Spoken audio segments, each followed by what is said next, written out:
My husband was the sweetest man until I cheated. Then he turned into someone I don't even recognize.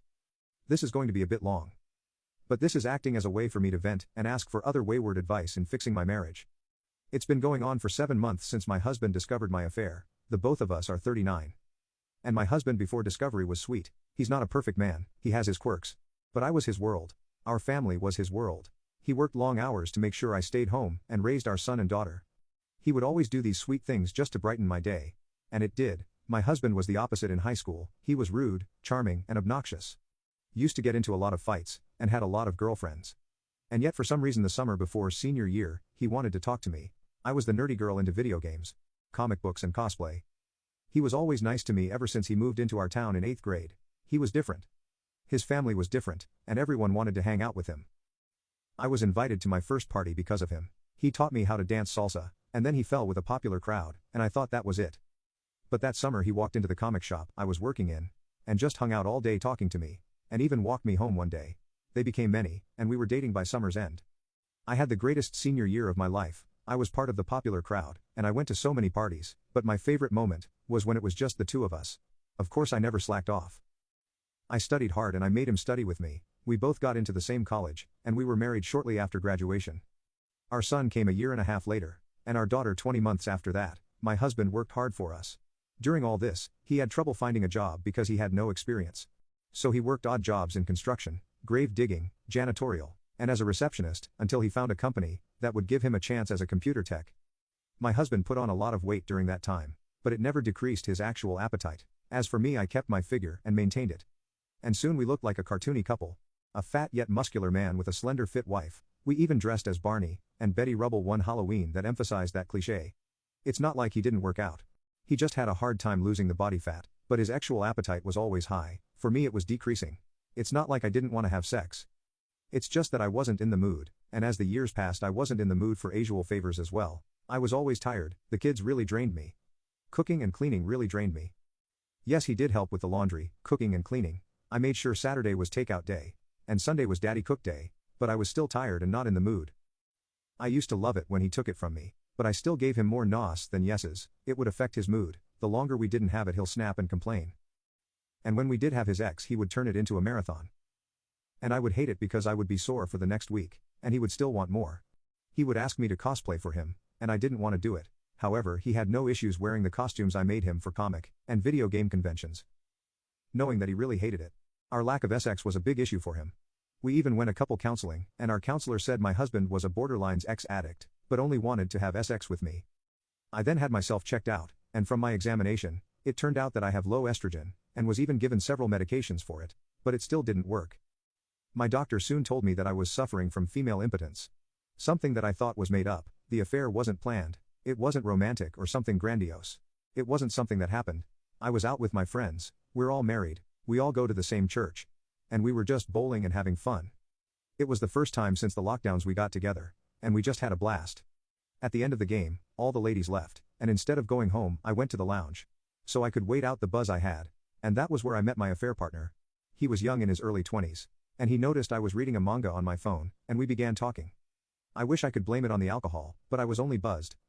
I wish I could blame it on being lonely, but my husband always wanted me, and gave me plenty of attention. I wish I could say I had an unhappy marriage, but we were very happy. In all honesty, I still don't know why I did it. I mean, I know how it happened. We talked for a few hours, he flirted and I flirted back, he walked me to my car and he kissed me. Instead of pushing him away, I kissed him back, and we had sex in the motel next door, but I don't know why I did it. It didn't last that long. At first he tried to have me go down on him and I refused. We just went at it, and it was very unsatisfying. About halfway through, I realized what the hell I was doing, and I shoved him off of me. Apologized, got dressed and left. When I came home, my husband was asleep with the kid on the sofa, and I went into the shower and cried about what I did. I told myself it was a mistake and it would never happen again. When I came out of the shower, I let my husband and kids sleep on the sofa, went to bed, curled up into a ball and cried myself to sleep. The next day I wanted to tell him the truth, but I was too scared, so I pretended it never happened. For 5 weeks I pretended it never happened, and I soon realized I was late. I took a pregnancy test, and it showed positive, and I couldn't understand how. My husband and I did have sex twice, but he had a vasectomy, and I made sure the night of the affair that man wore a condom, and even so he never finished. I went to the doctor, and it turned out I was pregnant, which created a very awkward conversation. We came to the conclusion that the man must have removed the condom, and the doctor was telling me how it could have been the D that did it. I was scared and I scheduled an abortion. I couldn't keep this child, I couldn't do that to him. I was planning to keep this a secret. I got home, cried and studied myself for when the kids got home. But my husband came home early. I forced out a smile when he came home, but he was looking at me with rage. Our health equity emailed him with a new claim on the insurance. He asked who was the father and I started crying. He repeated himself and asked how long was the affair. I was truthful. I told him that it was a one-time thing, and I pushed him off me, but he didn't believe me. So he repeated himself, but this time he yelled, and it felt like it went through my body. I told him it was the truth, and he grabbed me by the chin, and slammed me against the wall. This was the first time he had ever done this to me. But his eyes were bloodshot, and he was fighting back the tears. He wanted to know the details, what we did, what he looked like, where we met, and then called me a SLT in Spanish before walking out of the house. I cried, and had my sister pick up my kids because I needed to be alone. When he got home he didn't come home until after midnight. I met him by the door, and gasped because he had a black eye. His shirt had bloodstains, and his fists were bruised. I asked if he was okay, but he shoved me, and told me that the blood wasn't his before entering the bathroom, and slamming the door closed. I sat by the stairs waiting for him to come out, and when he did he sneered at me, and went to the living room. Again I tried to talk to him. I wanted to know who he fought with, but he ignored me at first. Eventually he looked at me, and said, "Who do you think I had a fight with?" I turned white and he resumed watching TV. I went to the bowling alley the following day, and asked around. Somehow my husband found out who the guy was, and they fought. Fighting in the alley is almost a daily thing in our town. It's to the point that unless someone is shot, stabbed or killed, the sheriff won't bother showing up. For the next week, he kicked me out of our room, and had me sleep on the sofa. I tried twice to sneak back onto the bed. The first time he yelled at me to get out, and the second time he shoved me off the bed. I just looked at him when I got off the floor, and no words were said. But I went back to the sofa and cried. On the day of my abortion appointment, he told me that I better get it done, and I nodded. I was scared to do it alone, and he looked at me with such hate when I asked him to come with me, and then told me to go if myself. When I got back from the procedure, there were pawns outside the garage and my husband and his friends were unloading the garage into them. I asked what was going on, and he told me that it was none of my effing business. His friends looked at him in shock, and I went inside. A few hours later, there was a lot of hammering. And I went to go look at what was going on. And he was turning the garage into an apartment. I tried to apologize and talk to him, but he ignored me. Then one day I blew up, apologizing for everything, and that just angered him. He then told me that he was not going to waste any energy on me.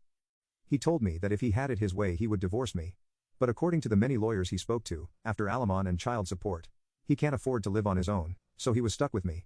The first month was awkward, because it was hard to explain to the kids what was happening. I tried to invite him over to eat.